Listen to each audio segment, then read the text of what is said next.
Bonjour, cette fois-ci je vous ai préparé un tuto zéro déchet pour fabriquer votre sac à pain.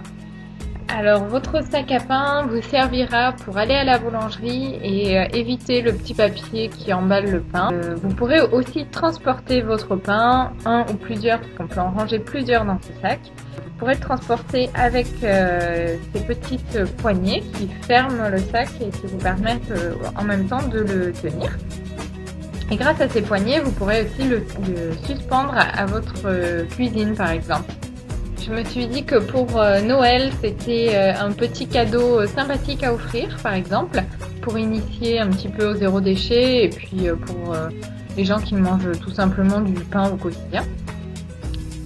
Donc vous pouvez soit le réaliser vous-même avec ce tuto, soit l'acheter en boutique et je vais vous mettre le lien en dessous de la vidéo. Il faut savoir que le sac est assez facile à réaliser, donc accessible aux couturières débutantes, et il prend environ 30 minutes de fabrication. Alors pour le fabriquer, il vous faudra du tissu ni trop fin ni trop épais, donc ça vous aide pas trop, mais en fait l'important c'est d'avoir un tissu qui ne soit pas extensible parce que ça sert à rien et ça va plutôt vous gêner à le transporter, à le coudre aussi. Donc choisissez surtout un tissu qui vous plaise. Moi je préfère évidemment les matières naturelles qui sont plus écologiques. Et ensuite il vous faudra le fil qui va avec et un petit ruban ou un lacet pour fermer le sac et qui servira aussi comme poignée. Moi pour ce tuto j'ai utilisé une petite ceinture que je ne portais plus et voilà, je lui ai donné une seconde vie. Allez, on démarre le tuto. Donc pour commencer, il vous faut couper deux rectangles de votre fameux tissu que vous aurez choisi avec soin. Donc deux rectangles de 23 par 64 cm.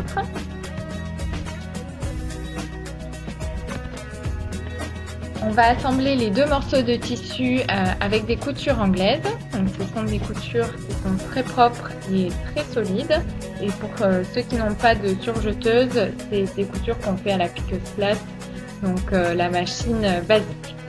Donc pour faire ces coutures anglaises, qui seront donc sur la longueur du sac, il vous faut placer vos deux morceaux de tissu envers contre envers, c'est-à-dire qu'on voit l'endroit est visible au-dessus de la machine. Donc vous partez du bas de votre rectangle sur la longueur à 5 mm du bord, vous cousez jusqu'aux 12 derniers centimètres sur le haut du sac. Donc vous arrêtez à 12 cm. Je pense que les images seront plus claires que mes explications. Donc regardez bien la vidéo. Une fois que vous avez réalisé vos coutures anglaises de chaque côté des rectangles dans la longueur, vous retournez le sac et on va passer à la deuxième étape des coutures anglaises. Donc le motif du sac sera à l'intérieur, donc le sac endroit sur endroit. Et vous répétez en fait la même opération, donc à de la largeur à peu près de votre pied presseur, entre 5 et 7 mm. Vous cousez du bas jusqu'au 12 cm, jusqu'au dernier 12 cm en haut du sac. Et là, vous avez vos coutures anglaises qui sont terminées. Donc, vous pouvez regarder en retournant encore le sac, donc en le mettant à l'endroit, qu'on ne voit rien du tout normalement. Il y a peut-être quelques petits fils là, de votre tissu qui ont dépassé de la couture, mais une fois que vous les aurez coupés, ça sera propre et à l'intérieur et à l'extérieur.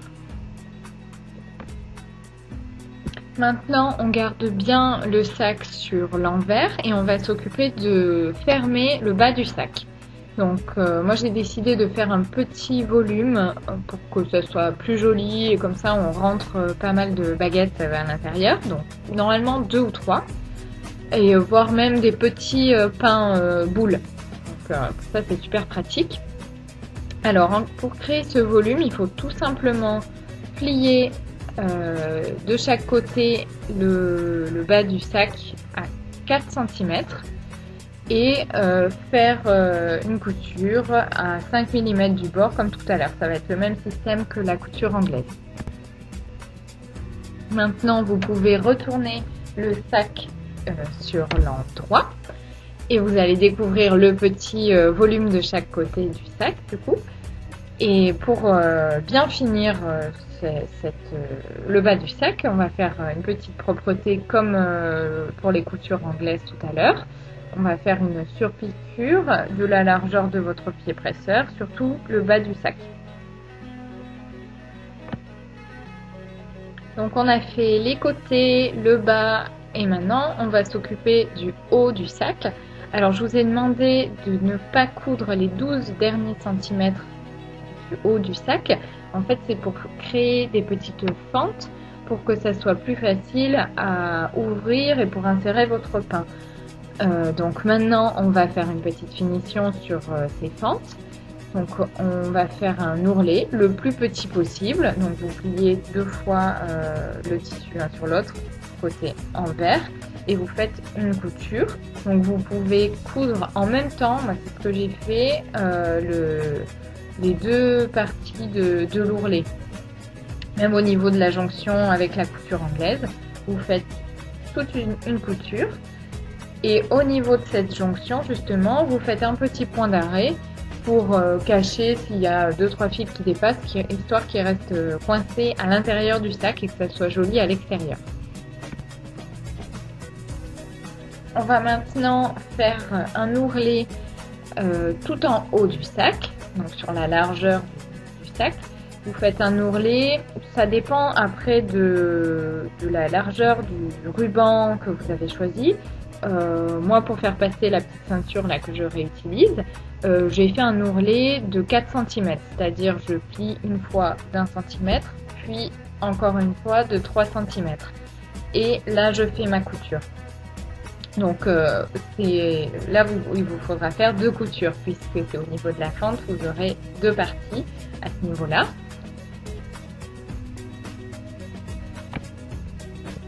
La dernière étape, il faut faire passer les rubans, donc 2 rubans de environ 55 à 60 cm dans le dernier ourlet qu'on vient de faire. Donc vous laissez bien les 2 bouts d'un ruban d'un côté et les 2 autres bouts du ruban de l'autre côté que vous nouez. Et grâce à ça, vous pouvez faire coulisser dans l'ourlet et fermer le sac à pain tout simplement. Bravo, vous avez fini votre sac à pain. Alors je vous ai préparé une petite vidéo maintenant pour vous montrer comme quoi il est facile de l'utiliser et qu'il est toujours bienvenu dans les boulangeries. Il suffit de demander. Donc je suis allée à ma boulangerie et je vous ai fait une petite caméra cachée.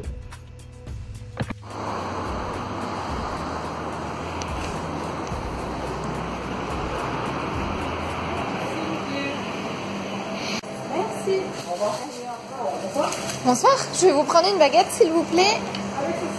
Alors, est-ce que vous pouvez la mettre dans mon sac à pain s'il vous plaît? Pas de souci. Merci.